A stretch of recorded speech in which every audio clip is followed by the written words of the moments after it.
কোনো রকম তদন্তের রিপোর্ট ছাড়া আমাকে রিমান্ড দিয়েছে। রিমান্ড দিয়েছে আমার বলে দিবে শোনো, ওটা বাড়ি কেউই আসে না, ফারুক রিমান্ড দিয়েছে, টাকা দেয় না এই জন্য।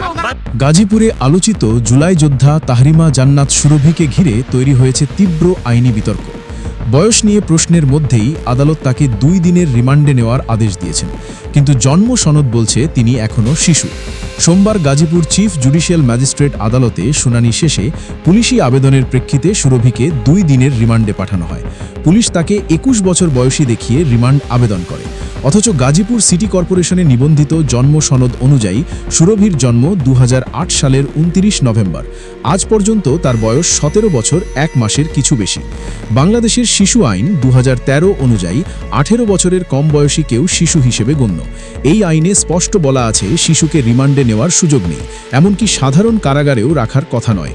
এ কারণে সুরভির রিমান্ড আদেশ শিশু আইন লঙ্ঘন কিনা তা নিয়ে গুরুতর প্রশ্ন উঠেছে। 2024 সালের 26 নভেম্বর গাজীপুরের কালিয়াকৈর থানায় 50,000 টাকা চাঁদবাজির অভিযোগে মামলা দায়ের করা হয়। মামলায় একাধিক ধারায় অভিযোগ আনা হয়, তবে এখনও পর্যন্ত মামলায় কোনো জব্দ তালিকা নেই, চার্জশিটও দাখিল হয়নি বলে জানিয়েছেন আইনজীবীরা।